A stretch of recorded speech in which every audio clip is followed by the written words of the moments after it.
인공지능은 우리에게 점점 더 가까이 다가오고 있습니다. 우리에게 쇼핑할 거리를 추천해주고 자동차를 운전하기도 하며 때로는 외로움을 달래주는 친구가 되어주기도 하죠. 인공지능은 우리에게 필요하거나 원하는 지식을 알려주고 마치 감정을 가지고 있는 듯이 행동하기도 하며 본인의 생각과 비슷한 답변을 이야기하기도 합니다. 그렇다면 여러분들은 인공지능이 어떻게 이렇게 똑똑해지고 지식을 깨우치게 되는지 궁금한 적 있었나요? 인공지능이 더욱 똑똑해져서 감정을 배우게 되고 실제 사람처럼 행동하고 말을 할 수 있게 될지 궁금하지 않았나요? 오늘은 그 의문에 대해 이야기해보고자 합니다.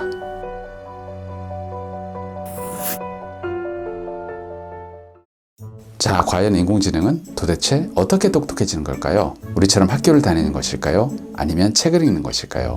그걸 알기 위해서는 우선 인간이 어떻게 똑똑해지는지 알 필요가 있습니다. 사람이 똑똑해지기 위해서는 두 가지를 필요합니다. 일단 먹어야 되고요. 두 번째는 경험을 필요합니다.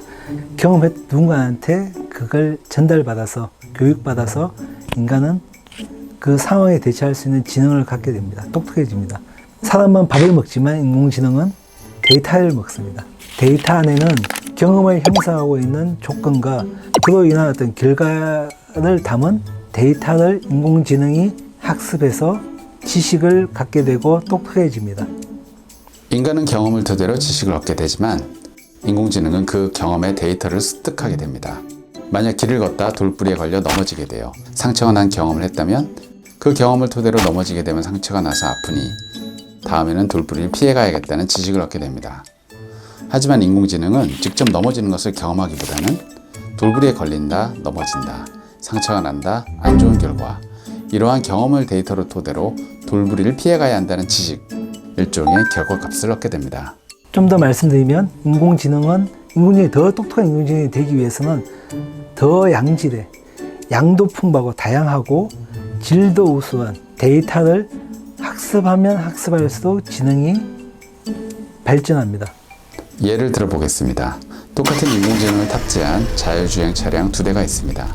한 차에게는 10km를 달리며 학습하게 하고 다른 차에게는 100km를 달리며 학습하게 합니다. 그런 다음 새로운 지역에서 자율주행 테스트를 해본다면 100km를 달렸던 자율주행 차량이 사고를 더 적게 낼 것입니다. 10km만 달린 차량은 10km까지의 도로의 모습만을 학습하지만 100km를 달린 차량은 그만큼 축적된 도로의 모습이나 운전 시의 변수들을 더욱 많이 체험할 수 있기 때문입니다.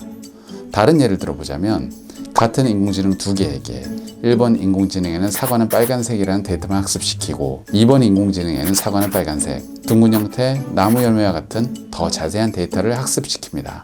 결과를 본다면 1번 인공지능은 빨간 풍선, 수화전과 같은 사물도 사과로 인식하지만 2번 인공지능은 진짜 사과를 찾을 확률이 더욱 높습니다. 이것이 인공지능에게 풍부한 데이터와 양질의 데이터들이 필요한 이유입니다. 사람이 가진 지능은 지능이 좋아질 수 있는, 높아질 수 있는 한계가 분명히 있습니다. 그러나 인공지능의 지능의 한계는 사실상 거의 끝이 없이 무한하다고까지 할 수 있습니다. 이렇게 무한한 성능을 가진 인공지능이지만 최초로 지식을 주입하고 판가름해주는 사람이 인공지능 또한 필요합니다. 인간은 부모의 언어나 행동, 그리고 주변 환경에 영향을 받으며 지식을 축적하게 되고 그 지식들을 바탕으로 나오게 된 잘못된 행동들은 부모나 선생님이 지식의 옳고 그름을 알려주고 그에 맞는 행동들을 학습시킵니다. 그렇다면 인공지능은 누구를 닮게 되고 이 지식의 정답 여부를 어떻게 하는 것일까요? 두 명을 닮습니다. 첫 번째는 데이터에 담겨져 있는 그 지식을 만든 사람을 닮고, 두 번째는 그 데이터를 먹이면서 인공지능이 각각 결과값을 내놓을 때마다 이건 맞아 아니야 라고 가르쳐주는 선생님인 엔지니어를 닮습니다.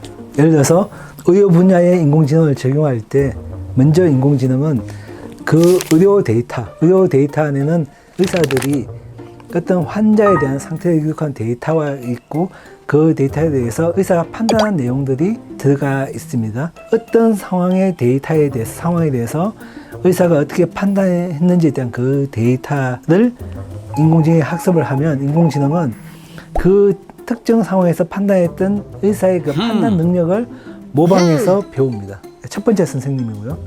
두 번째 선생님은 그렇게 배운 인공지능이 어떤 결과값을 실행할 때마다 그에 대해서 잘했어, 못했어 라고 알려주는 선생님.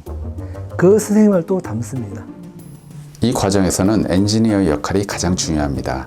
만약 인공지능이 사과는 파랗다는 결과를 냈을 때 엔지니어가 그 결과를 정답으로 처리해버리면 그 인공지능의 정답은 엔지니어의 생각을 담게 되는 것입니다. 따라서 인공지능은 엔지니어의 정답에 따라서 굉장히 주관적인 정답을 표출해낼 수도 있습니다. 저는 이 부분이 꽤나 인상 깊었습니다. 만약 인공지능이 엔지니어를 닮게 되고 그에 따른 주관적인 결과를 표출해낼 수 있게 된다면 감정이라는 것을 가르쳤을 때는 어떻게 될까요?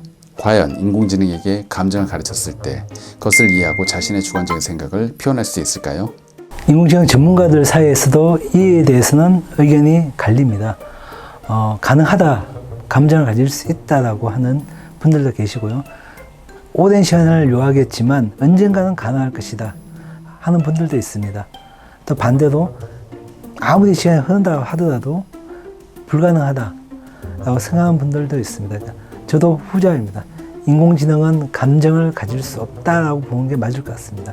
다만 가진 것처럼 아주 정교하게 흉내낼 수 있을 것이다. 미디어 매체에서는 감정을 가진 로봇, 인공지능을 아주 쉽게 다루곤 합니다. 그러나 현실은 그다지 쉽게 다룰 수 있는 내용이 아닙니다.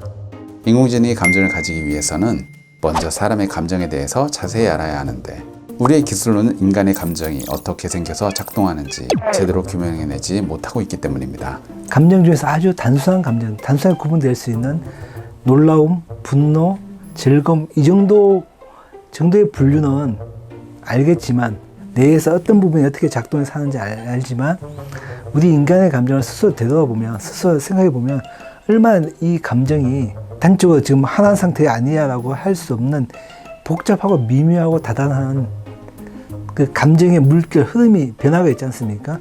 그 기제는 지금 알지 못합니다. 설사 알아낸다 치더라도 그것을 가르쳐봤자 인공지능이 가르쳐봤자 얘는 주체적으로 그 감정을 만들어낸 것이 아니라 배운 것을 그대로 실현하는 것이니 진짜 자기의 감정이라고 할 수 없을 겁니다. 거울에 비친 나와 거의 닮은 모습에 치더라도 거울 그 자체가 나가 아닌 것처럼 반영의 대상이지 스스로의 주체는 아니라고 봐야 할 것 같습니다. 인공지능은 말 그대로 인공적으로 만들어낸 지능입니다. 설령 인간의 감정이 작동하는 원리를 알아내어 데이터를 주입시킨다 하더라도 인공적으로 만들어진 지능은 같은 장면에서 웃고 같은 상황에서 슬퍼할 수는 있지만 과연 그 감정이 본인이 정말로 느낀 감정일지 아니면 단순히 입력된 데이터를 토대로 결과를 표출해낸 것인지는 알 수 없죠. 이렇듯 인공지능에게 인간처럼 유동적인 생각을 가지게 하거나 감정을 가지게 만드는 것은 현재로서는 쉬운 일이 아닙니다. 그러나 인공지능은 지금도 계속해서 발전해 나아가고 있습니다. 최근에는 사람의 표정을 인식하여 감정을 알아낼 수 있는 인공지능이 개발되기도 하고 일론 머스크는 더욱 똑똑해지고 있는 인공지능에 맞서기 위해 인간의 뇌를 컴퓨터와 연결해야 한다는 주장을 펼치는 모습을 보면 인공지능이 인간같이 행동할 수 있는 날이 그리고 어쩌면 인공지능이 인간보다 더 뛰어난 인간이 될 수 있는 날이 머지않아 다가오지 않을까요?